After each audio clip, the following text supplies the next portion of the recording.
سب سے بڑی ڈکیتی کیا ہے؟ یہ ڈکیتی اس بارے میں جانتے ہیں بابر احوان صاحب سے۔ بابر احوان صاحب، سب سے بڑی ڈکیتی پاکستان کی تاریخ میں؟ یہ لاکھوں روپے کی ڈکیتی نہیں ہے، یہ کروڑوں کی بھی نہیں ہے بدقسمتی سے، یہ اربوں کی بھی نہیں ہے، خربوں روپے کی ڈکیتی،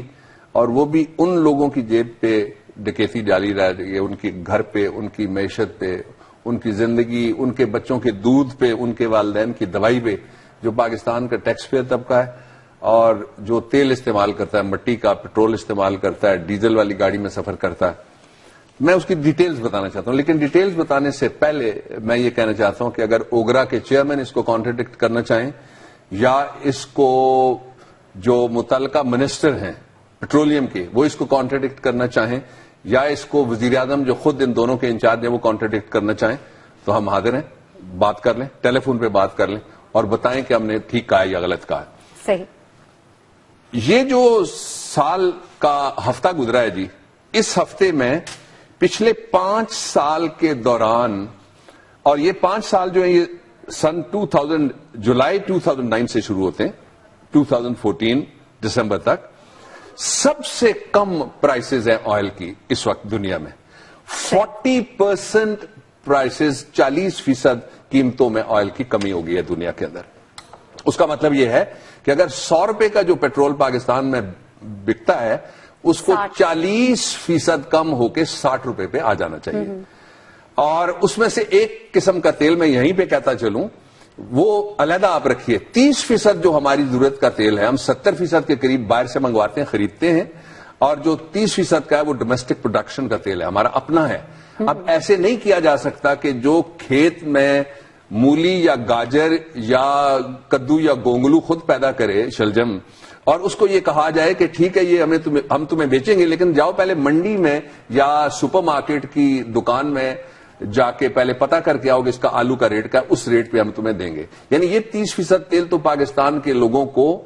ہاف پرائس سے بھی کم پہ مل سکتا ہے، اس لیے کہ اس پہ صرف اخراجات جو ہیں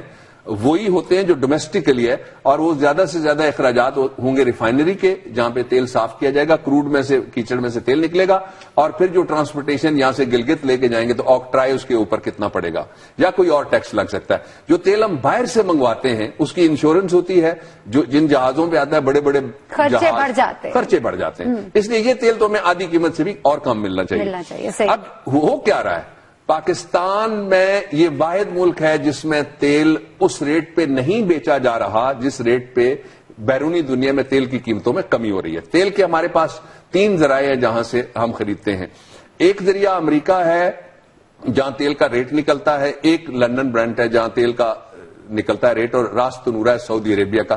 تینوں جگہ یہ پرائسز گری ہیں اور تینوں جگہ ریٹس یہی ہیں جو میں آپ کو بتا رہا ہوں۔ اور جو فور کاسٹ ہے اس حوالے سے وہ یہ ہے کہ نارتھ امریکہ میں ایک شیل راک کے پہاڑ ہیں، شیل راک ان کا نام ہے، جس طرح ماگلا کے پہاڑ ہو گئے، وہاں سے جو تیل آ رہا ہے وہ تیل اور سستا کرے گا بین الاقوامی مارکیٹ میں تیل کو۔ فور کاسٹ یہ ہے، لیکن اس کا کوئی فائدہ ابھی تک جو کنزیومر ہے، جو تیل جلاتا ہے یا جو تیل کے اوپر گاڑی چلاتا ہے، اس کو نہیں مل سکا۔ یہ فائدہ صرف مختلف ٹیکسز لگا کے اور مختلف اخراجات لگا کے جو آئل کمپنیاں اور کچھ ادارے ہیں ان کو فائدہ ہو رہا ہے، اور پاکستان کے لوگوں کو یہ فائدہ نہیں ہو رہا، بلکہ مسلسل ڈکیتی ان کی جیب کے اوپر ہو رہی ہے۔ چاہیے تو یہ تھا کہ جو اس وقت امریکہ نے کیا آپ ویسا کر سکتے۔ ہم تو ایشین ٹائیگر ہیں نا، خود پرائم منسٹر نے حویلیہ میں جو جلسہ ہوا اس کی ایک اطلاع تو یہ ہے کہ اس میں ایک جو اسٹیٹ سیکرٹری صاحب تھے وہ کہہ رہے تھے کہ اب آپ جھنڈا اٹھائیں، اب آپ ٹوپی پہنیں، اب آپ نعرہ ماریں، اب آپ اچھلیں، آپ ذرا جوش دکھائیں۔ تو یہ صرف نومبر کے مہینے میں امریکہ نے یہ جو تیل کے حوالے سے ان کا ڈالر سٹرانگ ہو گیا، ان کو جو فائدہ ہوا اس میں انہوں نے 3,21,000 نئی نوکریاں، نئی جاب اپرچونٹیز پیدا کی ہیں۔ یہ جو ایکسپیکٹڈ جاب اپرچونٹیز تھیں ان سے 90,000 زیادہ انہوں نے نوکریاں پیدا کر لی۔ ہم اعتراض تو کرتے ہیں ان کے سارے کاموں پہ، لیکن جب جاتے ہیں تو ہم چٹیں لکھ کے بیٹھے ہوتے ہیں، ان سے یہ بھی نہیں پوچھتے کہ نوکریاں کیسے بنا رہے ہو، ان سے یہ بھی نہیں پوچھتے تیل کیسے نکال رہے ہو، ان سے یہ بھی نہیں پوچھتے اپنے لوگوں کو فائدہ کیسے دیتے ہو۔